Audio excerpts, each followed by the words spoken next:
welcome to Live from M5. I'm Milana, and today I'm here with Miss Padilla and Varshu. And today we are going to be discussing a very important topic. It's going to be bias.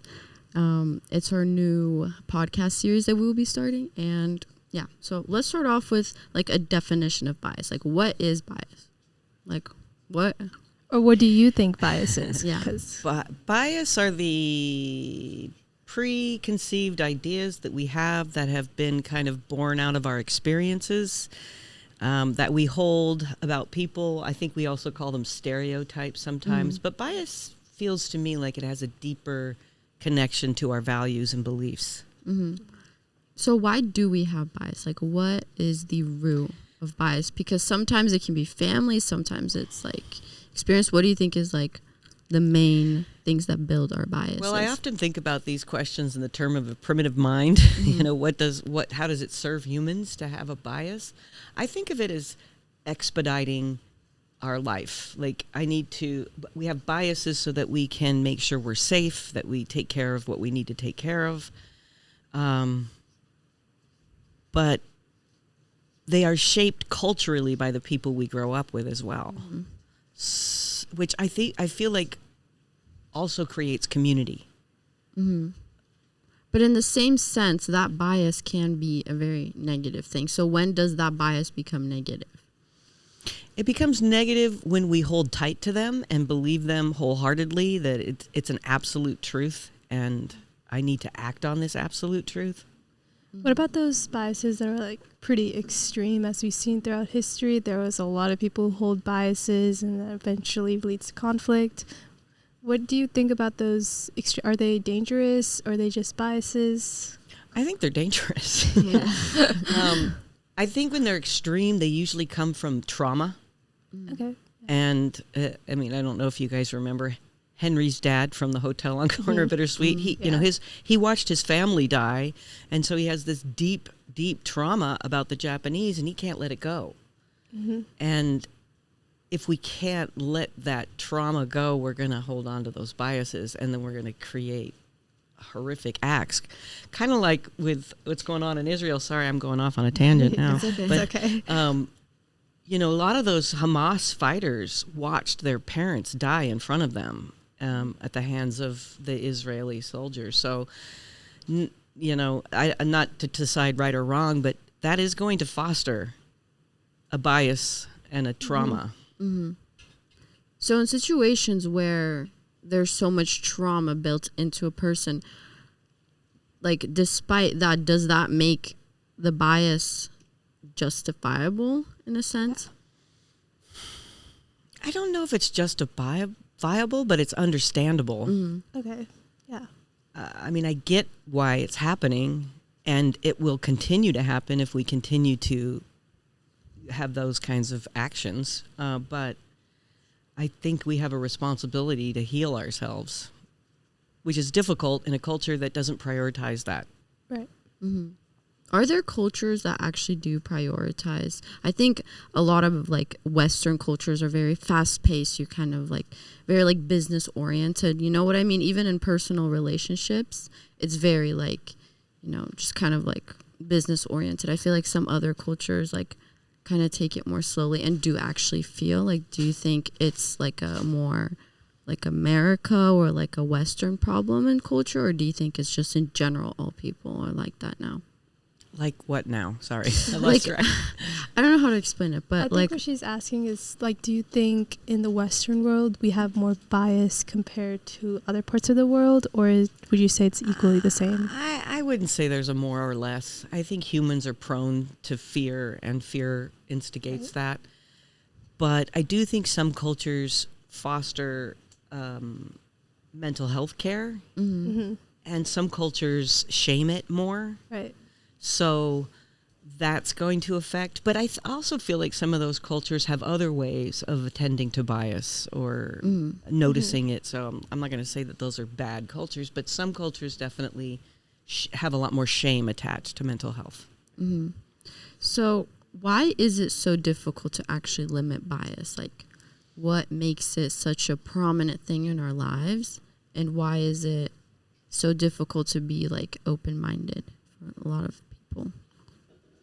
I think it takes time and reflection. Definitely. And I think sometimes we're lazy. Yeah. Like, this is something I've worked on for years, and I still have biases, and they still sneak up. But, yeah, it takes a concerted effort. I think, one, people don't admit that we have them. Mm-hmm. We want to assume that just because I think everybody's great, I'm not going to have a bias. So I think it just takes a lot of layers of uncovering. While I was writing the thinking log for bias, I was thinking about how without bias we wouldn't even have a society in general. Like, I feel like the reason why we are here is because of bias. That's what I meant when I was saying I think it connects people too. It creates the community because we share this idea that Christmas is important, or we have a lot of these other biases like Santa. I think we think of bias in like a negative connotation. Definitely. Like a lot of the time when you hear the word bias, you immediately think of like biased against someone. Biased is like in a bad way, but like genuinely, like sometimes it can save your life, or it can be like very beneficial, because I mean, we learned in AP Psych, like those biases, like we're meant to be there to protect us back. Like if like something looks dangerous or something like is like, you're going to go away from that, or if something's like bringing you forward, it's like that. So in that case, is it like completely impossible to get rid of all bias? I think so. I think it is. Yeah, I would agree with that. I also think it would be boring on some level. It's just the actions that we attach to our bias is really where we probably need reflection. Yeah. Because we can get really aggressive. We can. That's the whole point. I'm like, when have you seen, at least maybe in your class or in your like experiences as a teacher, when have you seen bias become like a problem? You know, as a teacher, I think that a lot of times students don't, like, I don't see a lot of the bias showing up and the bullying, you know. I think sometimes people hide it from me. Sometimes people come to talk to me about it, but, can I talk about my own experience? Yeah, of course. Yes, of course. I have spent a lot of my life researching racism and policing in this country. So when COVID happened and the Black Lives Matter movement popped up, I was on fire, because that's something I know a lot about, and I wanted to have a voice, because I also remember researching the Holocaust and thinking, why didn't people speak up? So I felt very motivated, and I don't know if that was motivated from a bias that people need to speak up, but that's what I did. And what is really interesting is how much I was affected by all the threats on my body, my life, my children, my house, my livelihood. Everything was threatened a lot, and it takes a mental toll, even though you're not getting hurt. I can imagine. Yeah. There was, so like you were being attacked? Threatened my life, yeah. Like on social media and whatnot. Yeah. And these biases become more like visible with social media now. Yeah. Like everyone is out there sharing their biases, their you opinions. can hide behind a screen, and you don't have, like, people are not gonna criticize you for your biases. But boy, are they good at doxing. They can find out anything about you. I'm like, oh, that is my really daughter's scary address. It's insane how social media is meant to like connect us and bring us together, but I feel like so many times instead it pushes us apart. And it, like, on social media you see like two polarized views. You don't really see like a middle ground anywhere really that much. Right. You'll see one side and then the other side, and then you feel like, do I have to make a decision based off of those two things? And everyone's telling you one thing and the other, and I think that creates so much fear about actually talking about your feelings, your biases, how you feel. Like that completely just eliminates the comfort or community at all.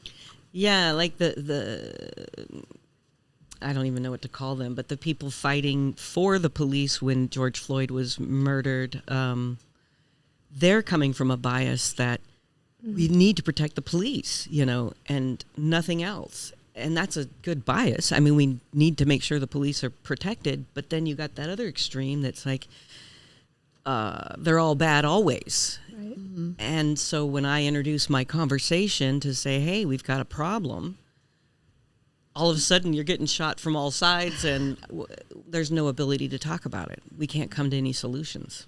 Yeah, people cling on to their biases. I mean, I know like a lot of students who grew up a certain way, they just cling on to their like what they were taught and all those values. And I think a lot of the time they fail to recognize that their experience is not the same as other people. I have a specific Okay. Speaking of like specific biases that we cling on to, like what is one bias you say you cling on to? Like it could be good or bad. Uh-oh. Gosh, I don't know. Like, I know that there's some that nobody knows how to drive. Oh yeah. You talk about that all the time in class. All the time. That's because I'm so irrational about it. Like, I know it's a place where I'm like, of course people know how to drive. Yeah. But there are times when, you know, I get a little snobby about things and I think, oh, they don't know anything. Milana, what's one bias you cling on to? I'm very like, in my relationships at least, I really want a man who can provide. I actually wrote about that in my thinking log because it makes me upset seeing like, because I grew up like with my mother and my stepfather mostly, and my stepfather always took care of my mother, but I've seen so many families where I just see the woman taking care of like everything, and then the man just does nothing. And I sit there and I'm thinking, like, you're a father too, like this is your kid too, why are you not? Oh, so when you say provide, you mean in all areas, like emotionally, specifically, or like helping out, because like I understand, like if I'm working and you're working and I'm doing all the work, that's not fair at all. If it's both of us working, I feel like you should be helping me, you should be providing me, you should be taking care of me and my family, and especially if you have a baby. Especially if you have a kid. My feet should be rubbed. And also, it just, like, for me, I feel like if someone, like, genuinely really loves you, they will want to take care of you. Like, that's how I do. I feel like if I really like someone, if I really love someone, I want to take care of them. And I would feel a little bit disrespected if someone wouldn't take care of me the way that I would take care of them.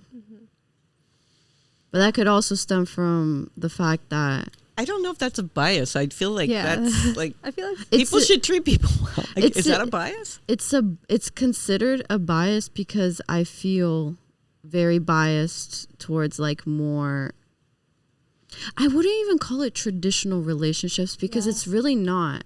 It's like, I don't know how to explain it. I thought you were talking about just the fact that the man provides financially and he has that feel role and he leads the family. Like, I have a bias against hierarchies for sure. Yeah. I feel like anything could be a bias. If that's what I'm saying. Like anything you prefer or like anything, your opinion, I feel like that is a bias in some way. When I presented that idea to some people, they're like, wow, how can you say that?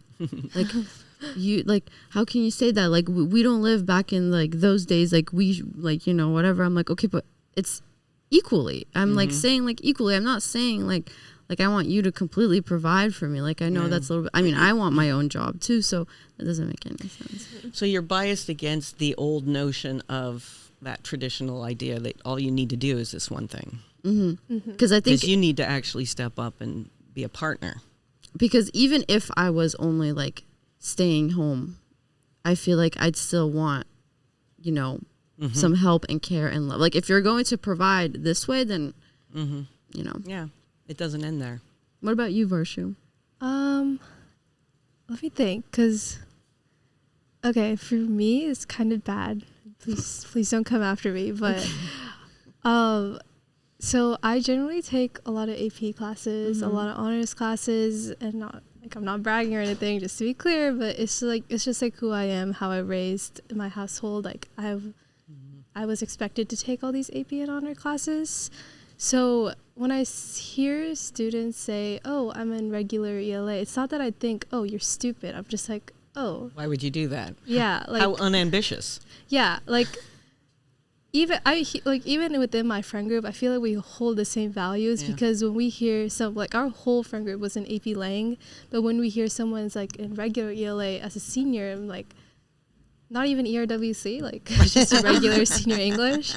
And again, I'm not saying anyone is stupid at all. I'm just like, I just don't understand why people wouldn't take a challenge. And I guess that's just my own bias because I feel like if anyone puts their mind to it, they could definitely have potential to take up on a challenge and do well in good classes in AP and honors. Yeah, that's interesting. I get that. I think where we really can see bias is in religion and belief systems. Yeah. You know, this idea that mine is the only one. And I have a lot of respect for people's beliefs, but it's hard when I have two people in front of me who have different ones. I respect them both. Yeah. I think where your like bias could stem is from how you were raised. Yeah. Because a lot of times like some parents are very like just do the bare minimum. Like it's okay. Like just pass. Just get a degree. To just get by. But some people are like, you need to go above and beyond. Yeah. Like this is not the bare minimum. Like yeah, my population. Yeah. My mom, my parents are like, there's gonna be always someone who can replace you in this world. So you need to go above and beyond and show that you are capable, way more capable than everyone else. Yeah, above and beyond is how you become successful, is what they say. And I'm trying to like become more open-minded to things of like, oh, it's okay that some people are in like these classes. It's not their priority to be going to college sometimes. For some of them, it's their their sport. Exactly, their sport is their main priority, and theater. That should be okay. Yeah. Yeah. And even the idea of success is both biased. Like, what is success? Oh, that's a difficult one. Yeah. Because everyone... Because I don't know that you would look at my life, on a checklist and say, oh, English teacher in California, high school. That doesn't... I don't think that marks as successful. But when I look at my life, I'm like, dang, I knocked it out of the park. Success is definitely, like, different for everyone. Yeah, it's so... Like, for some people, marriage is success. For some people, like, getting their desired career is success. 6K figure is a success. Yeah, for some people, a millionaire success. For some people, just, like... For me, it's degrees. It's embarrassing, but I want another one. How many do I need? I've got, like, degrees 5. are, like, a symbol of, like, you completed this and you're a master at, like, a certain subject. So I would say that is also a success.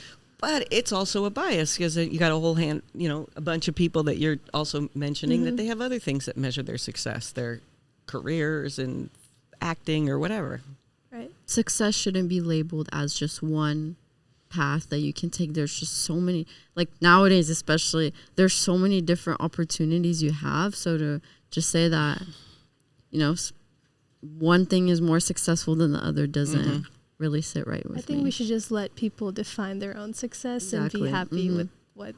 I don't think other people should judge other people's successes. And we have bias about what people should wear and how they should look, and we have bias about what success is. Oh my goodness. Yeah. When I really think about it, like it's literally everywhere. Every single thing that we do, every single moment of the day has some sort of bias into it. I feel like we could talk about this forever. Which is what I try to express, and I don't know if I did, but it's like just notice it. Just notice it. Don't judge yourself, but just notice, oh, I really just thought that. I think that's a good step to overcoming bias. Yeah, and it's never going to end, but just notice that you have them and in what areas. Yeah. All right, but we should be ending this here. It's unfortunately, we can't talk that long, so we have to end it. I get to class early, girls, if you want to talk. If you want to talk more, then you should definitely take Miss Padilla's class. AP Lit. Oh, come to Skeptics Club. She talks about it, too. On Fridays at lunch. So if you want to discuss more topics like this, then Miss Padilla is definitely someone you could talk to, or us. Yes. We'd love to talk about that. We love to talk. Thank you. Thank you for being here today. We really appreciate it. Thank you. Thank you. Thank you for listening to the podcast live from M5. If you'd like for more content like this, please visit rocklandmedia.org. Thank you.